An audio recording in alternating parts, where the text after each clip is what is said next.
Bradley Flegg, how you doing today? I'm very well today, Jerrod. Good stuff. Well, hey, my name is Jerrod. I'm the Attitude Coach, and we have with us today a 42-year veteran of the retail industry, something that we're going to be able to discuss, and hopefully we can flesh out the details. And you can share a lot of your insight because I've seen people struggle with this type of topic. What we want to talk about today is we want to talk about the tough conversations that people either fail to have, don't know how to have, struggle with having.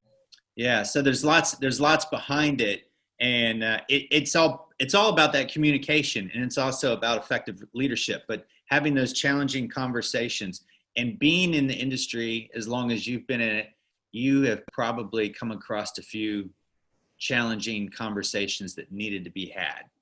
Well, when you're working in an environment where there's up to 200 to 300 team members, yep, always incidents or the need to correct someone's performance that's not quite meeting the expectations.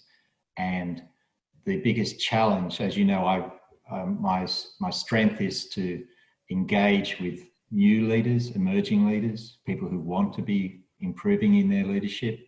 And the biggest challenge they all have is how to go about having that difficult conversation with a fellow colleague or someone who's part of their team, their new team that they're leading. And they often come to us as their line managers, their coaches, to, you know, how do I approach this person to discuss this issue with them so that we can resolve it? Or it'll be the result of them attempting to discuss or resolve an issue and it not going anywhere near as well as they would have hoped. So it's a big subject, and there's a lot of things that can be used to help people develop the skill. Yeah, so some of these conversations that need to be had, and it's interesting because I've sat down with plenty of people before, and it's trying to correct a behavior to get a better outcome, right? Yeah, when there's a divergent from the expected behavior and the actual behavior, or what you're seeing in what they're doing or not achieving. And it's picking the right time to have the conversation with them. Yeah, and what I've seen too, and that's a good point to say, picking the right time, because I've seen people struggle with it, and instead of taking care of that immediately, like sitting down with somebody immediately, if you notice something straight away, because it could be something that's just happened that moment, and you either correct it by sitting down and having a chat with somebody, or I've seen people just let it prolong and go, and weeks down the track before it elevates to a situation where it can affect the entire nucleus of a team. So it could be a difficult conversation if it's picked early on, but it can be, you don't want it to end up being a critical conversation, because the longer that the behavior is not meeting the expectation, then the bigger the difficulty of the conversation that you're going to have. When do you find it best to tackle difficult conversations? Well, let's have a think about what makes up a difficult conversation, in that if you've just observed something and you want to give some corrective feedback immediately, I don't see that as a difficult conversation. Right. It's something that people need to develop the skill of being able to quickly give feedback in order to correct something, or give feedback that's going to help that person develop. But a difficult conversation is when there's repeated observation or repeated incidents. So the person's not accepting that initial feedback. That's when what I would say becomes a difficult conversation, because you're actually going to ask that person for some of their time, because you need to put on the table and have a discussion about this repeated occurrences, or this ignorance, I suppose, of the feedback that you've been trying to alert them to. You're asking for probably a shift or a change in their behaviour. Sometimes they're not aware of this, right?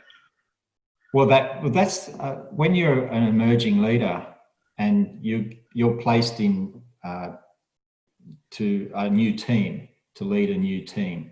If that person that you want to give the feedback to has been exhibiting this behaviour for some time, let's talk years, and no one's ever said to them, that's not really the sort of thing that we want to see, then it's almost a critical conversation, not a difficult conversation, because all of a sudden here's this new leader coming to say, I'm the person, coming to me to say, you can't do it that way, or there's a better way to do this, or there's a more collaborative behaviour that will help us achieve what we need to achieve. And I'm going to say, well, I've been doing it this way for years.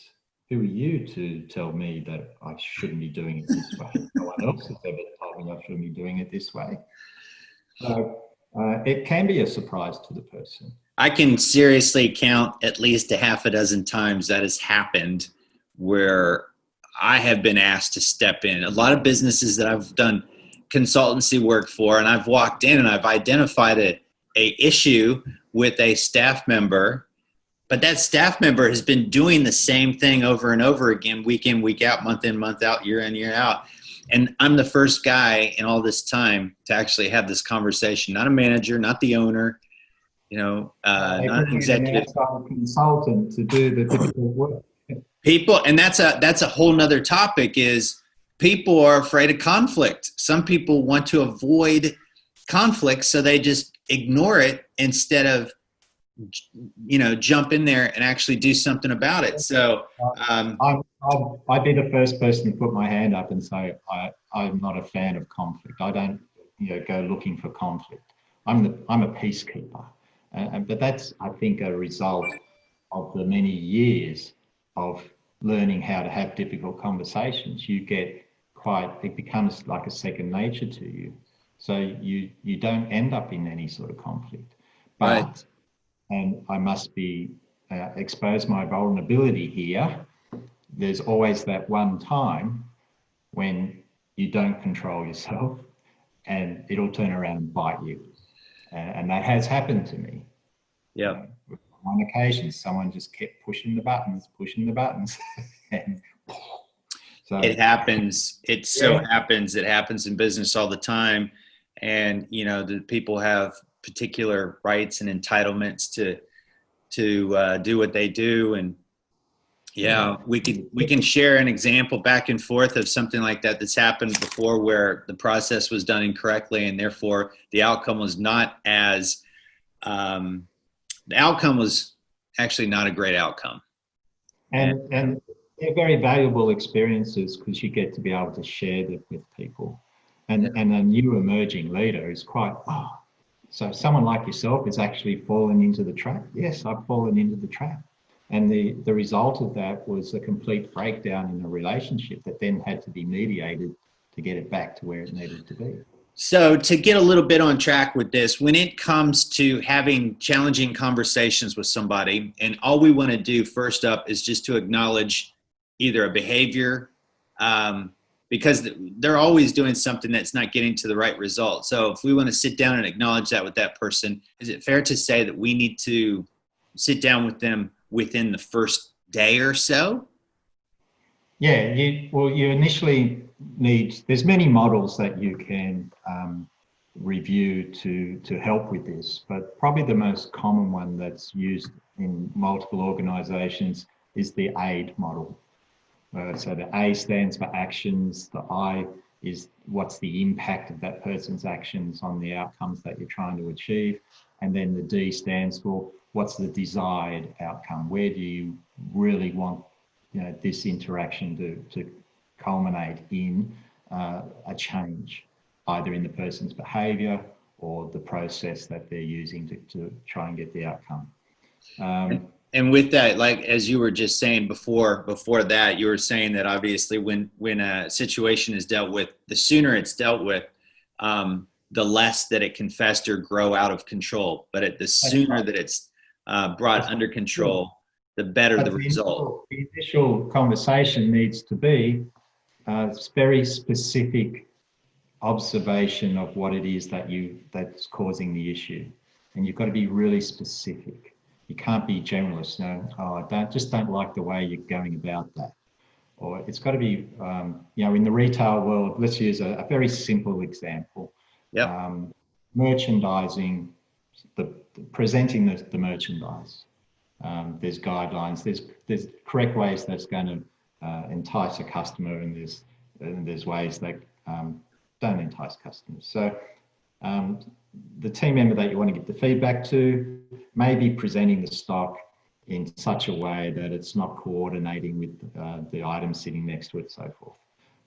And so you're observing that. So you immediately and you've provided them feedback maybe previously and shown them how to do it and worked with them, and you're observing they're just not getting it. So you need to step in quickly to say, we need to have a conversation. We're going to have it later today, or we might be having it, before your next shift.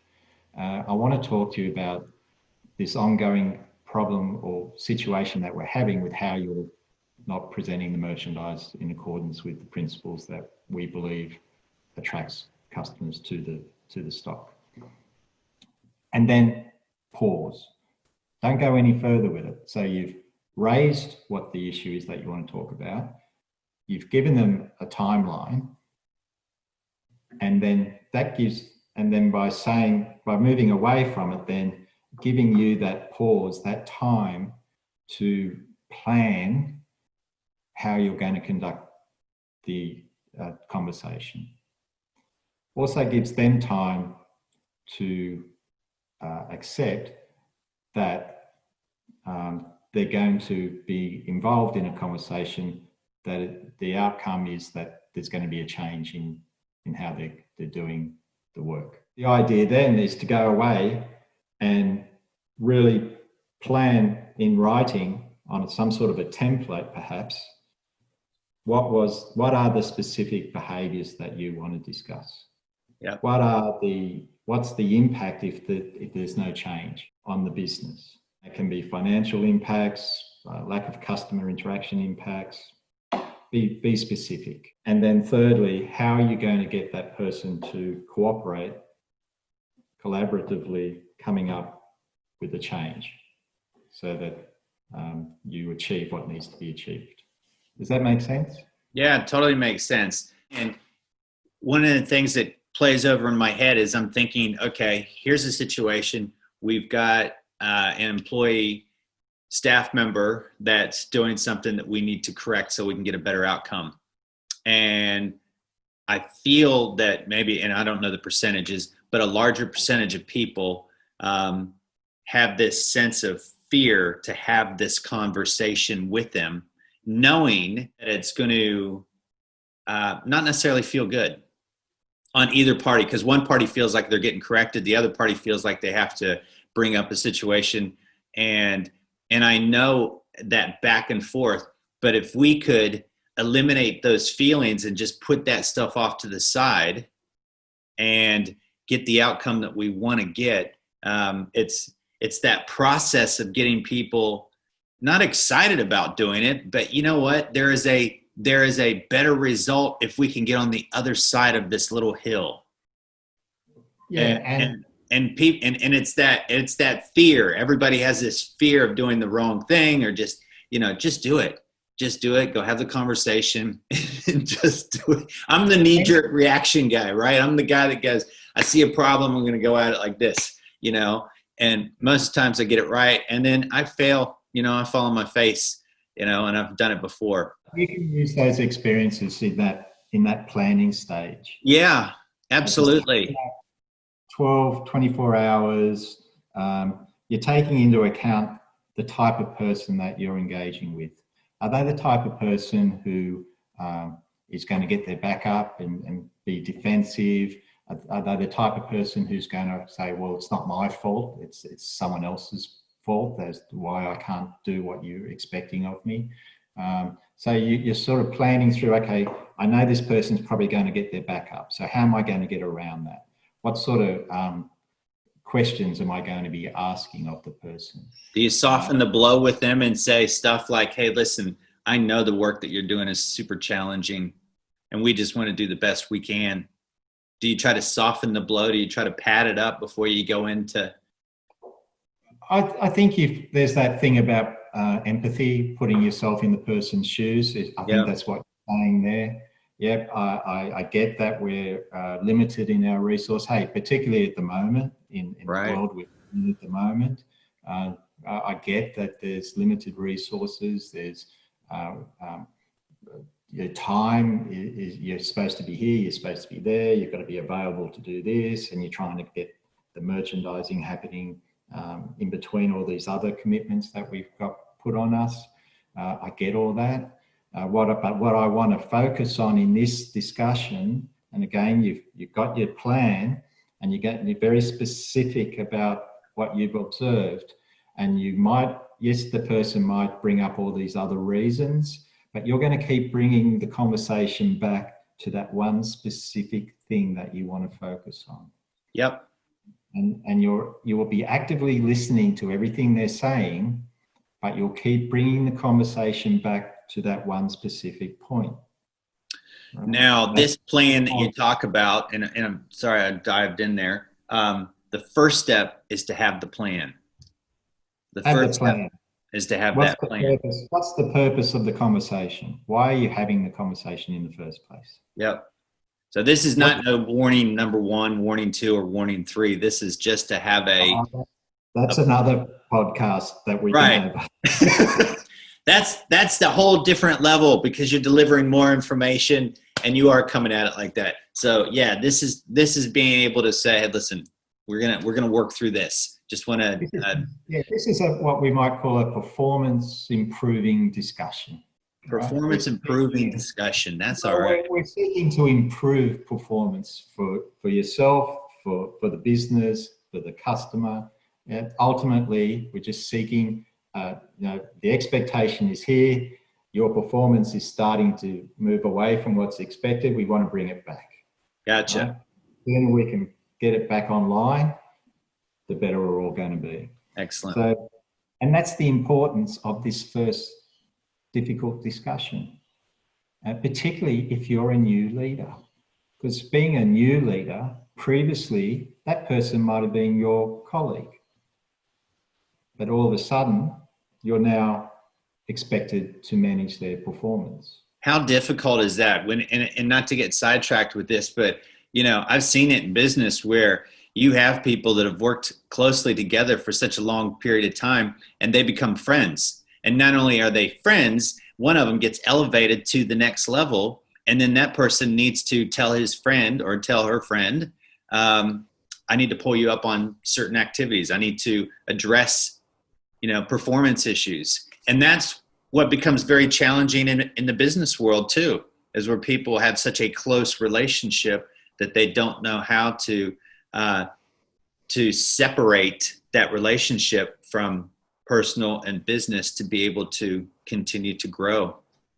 I think it's very common in work, and it comes down to respect, and the respect for the position, trust in that the role that person now has its own responsibilities, accountabilities, and establishing an environment, which is why you're taking the time to plan for this difficult conversation, because in that planning you're establishing what's the environment going to be like. Is it going to be on the shop floor in front of other people? Is it going to be in a reserve somewhere where it's off the selling floor?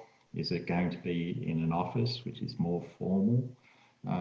So how am I going to set the environment so that the person understands that in my new role now, I need to adjust people's performance in order for the team to be successful. Right.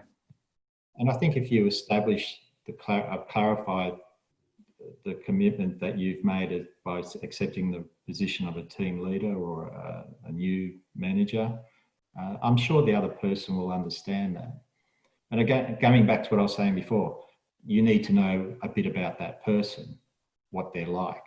Are they going to be cooperative and collaborate with you? Or are they going to are they the sort of person who gets their back up and won't accept feedback? And that's all the things that you're planning prior to having the conversation. Okay. But be very specific about what is the purpose of it. We're here to discuss this issue so that we get an improvement in that outcome. Excellent. And planning is important because it shows that you've done your homework. Have you done your homework? I'm not sure who actually used to say that, but somebody used to say it all the time. Have you done your homework? Meaning, have you put in the time to put some notes down and to research or get prepared for that next meeting? On a side note, which might be a good segue, there was an interview. It seems like it wasn't, but a couple years ago with the CEO of Global Health and Safety in Texas, Chris Roberts. Chris Roberts is his name. And having a chat with him, the guy is a wealth of knowledge.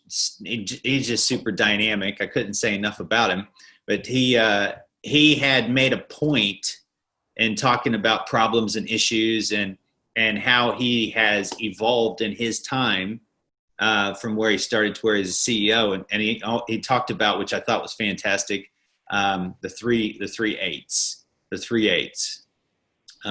Terminate, medicate, and marinate. And they all separate, like if he's got a problem, he used to right off the bat terminate, which meant he used to just go in there. All right, problem solved. I just fired somebody. Just got rid of somebody. I terminated them. That was it. And then after a while, he stopped doing that and he just started medicating. And some people medicate differently. Some people do it by drinking, drugs, whatever.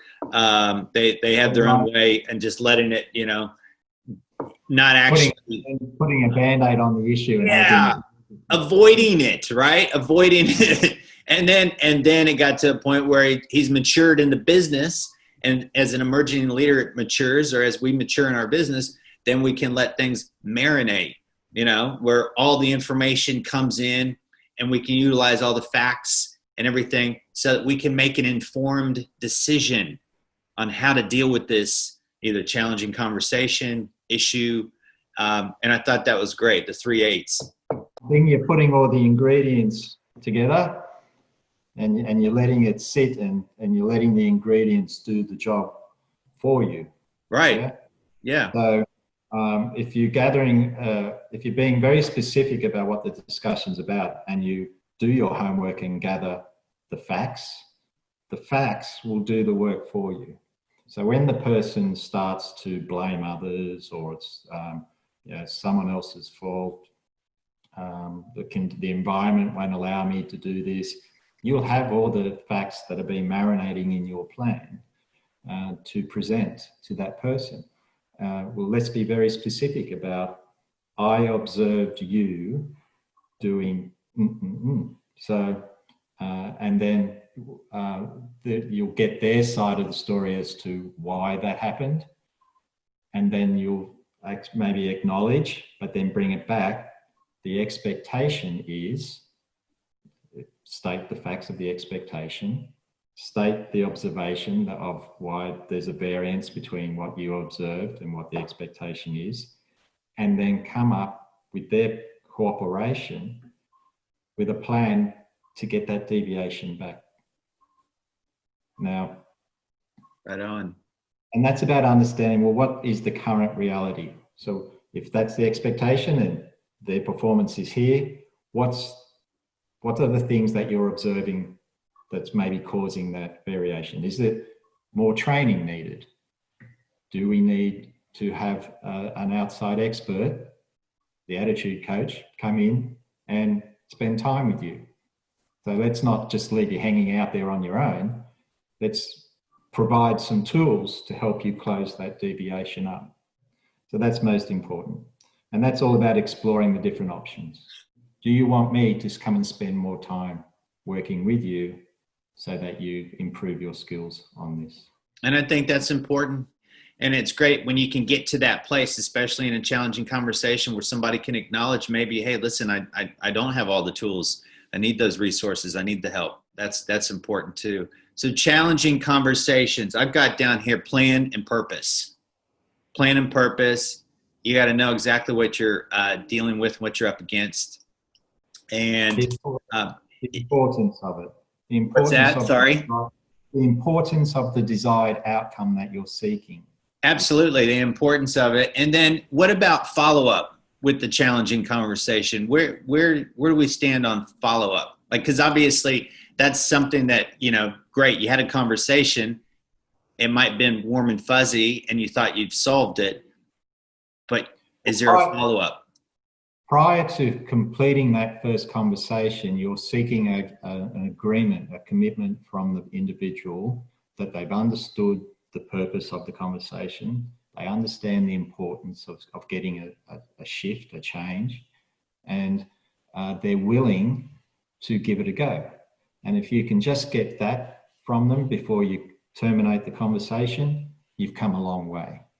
Yeah. But then you'll make a commitment to that person that you will follow up with this discussion. Or you'll follow up with your commitments. If you've committed to provide assistance to that person, make sure you follow up with that, of course. But let's agree that in a week's time or a fortnight's time, we're going to review today's discussion, of which you have made notes throughout, and the person has seen the notes and they agree with the notes that you've made. And we will follow up with this discussion to see if we've managed to shift that variation back closer to what's expected of us. I think that's great, Bradley. I think that's fantastic. At the end of the day, people want to know that they're doing the right thing. I think more times than not, nobody wants to be doing the wrong thing. And I think if people know that they have somebody that cares enough to be able to address these issues, then they're on the right team. It's when we don't have any kind of guidance or we don't get addressed correctly that people go sideways. So if you're using some sort of a template to prepare for this conversation, it also allows you or gives you the opportunity to role play it. And I know people hate the thing about, oh, role playing, I can't stand role playing. But it's simply by being able to sit with perhaps your line manager and say, I'm going to give this a shot today. Here's my plan. If I missed anything here, do you think I'm going to get the outcome we're looking for? And get some guidance before you go in and have the conversation. Again, a benefit of letting the marinate happen, that you seeking some guidance from your coach, from your mentor. That will go a long way to getting you through those first few difficult conversations that you encounter. That's great. And for people out there that are watching this for the first time or they're listening, it may not be perfect, and that's quite all right. You're allowed to not have a perfect template. You're allowed to have it go completely wrong. But it's the fact that you're having the meeting. It's the fact that you're addressing and hopefully somebody being aware of their issue. Don't be afraid of it. The more times that you can do this and address somebody's challenges out there with these challenging conversations that you're talking about, the better you're going to get at it, the better you'll be a communicator, the better as a leader, probably even the more respect that you will earn amongst your peers as somebody that can. And that's the key point, Jerrod. That's the key point. By doing this, you will build a reputation of being a fair leader. Yeah. There is so many, Bradley, there's so many follow-ons from this. I mean, I was sitting here thinking about this earlier. If you don't have difficult conversations with people, then that means you are selfish. And why would I say you're being selfish? You're being selfish because you're probably afraid to have the conversation, which means that you're trying to preserve yourself instead of, because when you have a challenging conversation with somebody who could be a friend or a colleague, there's some things that could go wrong. All of a sudden you might lose face. You might lose value in what you do. The people might turn against you, all of that. But that happens in life. So it's about you being able to step outside of that for a second and just deal with what's in front of you. And so I think that if you are not approaching some of these challenging conversations, that can be a selfish behavior. I think you see a lot of feedback from organisations whose job it is to go into companies and find out how things operate. And when they interview the team members, you often hear, "I don't get given feedback. I don't get appropriate feedback. All I get is told what I'm doing wrong all the time." Yeah. And if you're the type of new leader who's quick to give negative feedback all the time, you're not going to build a reputation as someone who I can go to when I do have a problem. The number of, you are spot on. The number of businesses that I have worked with in the past where they have had troubles with certain staff, and I've sat down and I've said it, before I spoke to a staff member, the owner, have you ever had a chat with that individual? Have you discussed that with them? And the answer has been no. Or management, have you had a chat? No. Have you taken them out for a coffee? Have you had a one-on-one? Why not? And it's one excuse after another. These are issues that people will avoid, but it doesn't have to be complicated.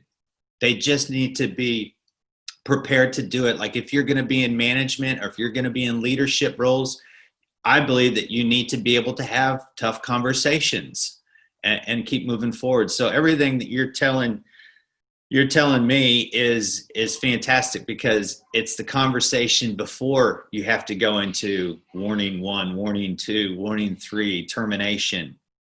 Well, it sets the example, the standard and the example to the team that you're a leader who cares about the work they do, and you're not afraid to let them know if it's not meeting the expectation of your expectation or the expectation of the company or the expectation of the customer.